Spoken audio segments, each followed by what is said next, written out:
What is up, Moon Peeps and Earth Peeps? I am just a simple new type. It has been some time, but we are returning to the correct century in our adventures with Lauren and Turn A Gundam. Last time, we saw the destruction of Noxus City and the fall of Iglesia. Gwyn, who relied on money, no longer has the power he once did. He must rely on the help of Lily Borgiano of Louisiana. Teteth, an older lady, got naked in front of an impressionable child. Also, Diana met a family member of a man she once loved before she cryoed herself. In this episode, Will join the Diana counter in order to get to the moon faster. He will be manipulated by Teteth and will end up going against the militia. Also, Gwyn will begin hiring Moonrace mechanics to help with the mechanical doll repairs. So let's get into this.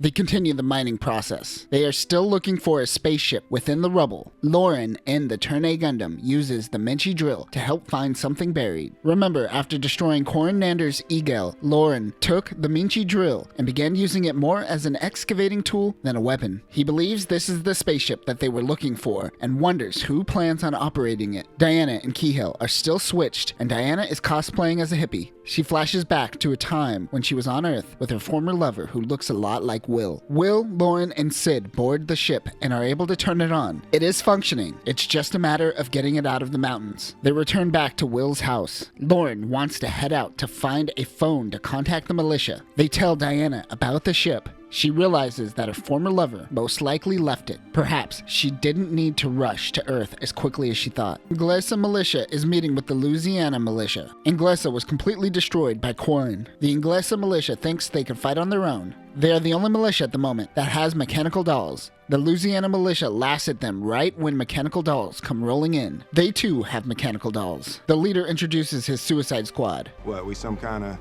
suicide squad? Gavin Gooney is piloting the Borjarnon Gavin Gooney Custom. The MS-05 Borjarnon Gavin Gooney Custom is equipped with the standard bazooka, heat hawk, cracker grenade, and machine gun. This is essentially a Zaku 1. This unit is strong enough to take on WADs, but will struggle when going up against a Wodam. His men pilot the Borjarnon. The MS-06 Borjarnon it's just a Zaku. The Moonrace even refers to these mechanical dolls as Zakus. Like Gavin's unit, it is equipped with the bazooka, heat hawk, cracker grenade, and machine gun. Unlike the Zaku from the Dark History, these units can hover over water. It seems Louisiana has more power than they thought. Gavin introduces himself to Joseph, and he seems to already be familiar with Sochi, or at least her piloting skills. The phone lines are down. Lauren will have to report the information regarding the ship to the militia in the morning. Diana asks Will why he so desperately wants to go to the moon. He tells her that it is to prove that his ancestors had a romance with the Moonrace. Of course, he is talking about Diana before she was cryoed. Back with the Moonrace, Kihel, pretending to be Diana, is recommended by her consultant Mirren that they declare some territory in the Sunbelt Zone. Diana wakes up in the early morning hours. Will is leaving. Teteth convinced him to join the Diana counter as he thinks that will be the best way for him to go into space. He happened to have a mechanical doll that he didn't tell anyone about. It is the Cannon Illifuto. The SPA-51 Cannon Illifuto is a mobile suit from the Dark History that has heavy firepower. It has a 5-barrel Gatling gun mounted on its backpack. It also has Vulcans and a shield. This unit doesn't handle well in close combat situations. The cross on the shield resembles the Earth Federation Forces logo of Universal Century, and the cockpit design is very familiar to the F-71G cannon from the UC-120s. They are afraid Will might tell the Moonrace of the spaceship they just found. Meanwhile, Sochi and Gavin butt heads as they work together on the battlefield. Diana knows that things aren't going to turn out well if the Diana counter get their hands on his mobile suit. They chase after him and try to stop him, but he is set in his ways.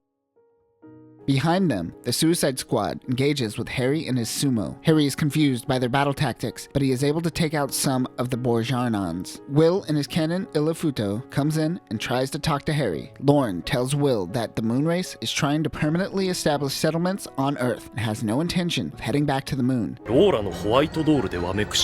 Harry, you are an idiot. Harry goes in and attacks the white doll. He is clearly the superior pilot as Lauren is struggling to get a hit in. The Gundam falls. Gavin comes in and shoots at the sumo while Sochi in the Kapul uses body slam. It is super effective. Diana once again tries to stop Will from joining the Diana counter. But he and Harry retreat, not listening to a word she has to say. Keith, like many of Noxus City, have been displaced. On their way out of town, they run into Lily Borgiarno and assist with her car. Keith notices that Gwen Reinford is in the car. Back with the militias, the Suicide Squad and Sochi in the Turn A Gundam meet up for repairs. Lauren heads back to the valley to meet up with Sid and continue excavation of the spaceship. Will and Harry head off, leaving Teteth. It is clear that she is a spy for the Moonrace. She is very familiar with the Moonrace technology. Harry takes Will to meet with Keyhill as Diana. He finds it weird that Keyhill seems to know more about his ancestors than her. Someone actually notices that there's something off about these two, or at least says the quiet part out loud. She gives Will a job with the Diana counter. He is assigned to handle some of the militia in his mobile doll. Poe joins him, piloting a wad. Diana heads back to Will's house. Lauren is confused why she would go back. He notices her staring at a photo of Diana and Will's ancestors. She drops the photo and cries. Lauren is confused by all of this, not realizing that she is the real Diana. Lily reaches the militia. Keith joins her and sells his bread to the militia soldiers. He goes to tell some militia leaders that hiring Moonrace mechanics who want to live a simple life may be an option, as he is one of those people. As a Moonrace person who has come to Earth to live the simple life, he knows that there are more people like him. Lauren and Diana leave Will's house and spot the Borjarnons heading out. Kapuls begin launching anti-aircraft cannons at Poe and Will. Will charges through the cannon fodder. He uses the Gatling gun and takes out some Kapuls. The wads are smaller and can hide in the canyons easier than the Borjarnons. Diana wants to head to the battlefield as she thinks they will stop fighting if they see civilians nearby. Lauren gets a peek of that butt. Nice. Sochi heads out as well in Mustache Gundam. Will is handling his own against some of the Borjarnons, but Gavin comes in and takes out his left arm. He is now surrounded. The Suicide Squad begins teaming up on Will's cannon, Ilufeta. They destroy his unit. Sochi goes and chases Poe and the wads. Poe is upset that every mission that she goes out on is a failure. Lauren and Sochi go in to inspect the mobile suit to find Will dead. Well, they find his arms dangling and assume he is dead, and those hands aren't attached to any body. Diana cries out for Will. Keith is helping find some Moonrace engineers and mechanics during a giant storm. One is very afraid of the lightning. We will get back to why in a second. Gwen and Lily, along with the militia, will protect the Moonrace engineers. Gwen receives many letters from Diana telling him about the Moonrace taking control of the Sunbelt Zone. The real Diana wonders if Keyhill was coerced by Mirren. Back at the Moonrace, everyone is freaking out because they don't understand what lightning is. Keyhill informs them that weather on Earth isn't a controlled environment. She demands that her team go out and help her people. Lauren uses the Turn A as a bridge. On their journey, they run into the Suicide Squad. As they are a part of Louisiana, they don't want them or their militia to know that they have Moonrace citizens with them. They tell the Suicide Squad that these are just extra bakers and craftsmen to help out. Gavin is pompous and wants to fight the Turn A. Lauren agrees just so he won't be suspicious of the Moonrace peeps. They initially wanted to escort the team back and interrogate the new people they have with them. Once Korn disappeared, Jacob and Bruno have been left to fend for themselves. The two stumble onto Lauren and Gavin fighting. While the fight is going on, Jacob and Bruno steal their truck full of beef.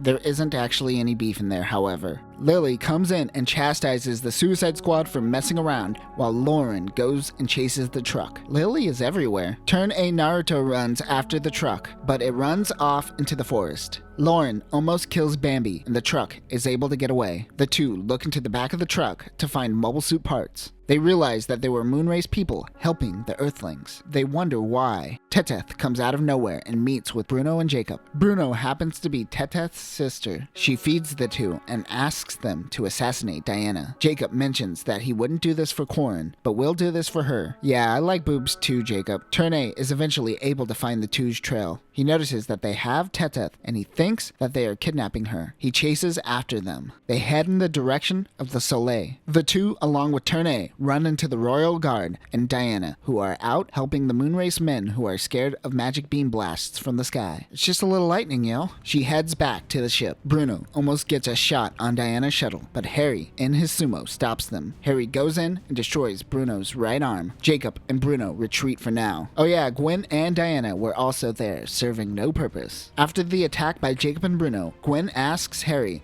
what is going on with the Sunbelt Zone. Harry says he knows all the information he needs to know and escorts the fake Diana back to Soleil. Lauren tries to get Teteth to return to him, but she suddenly disappears.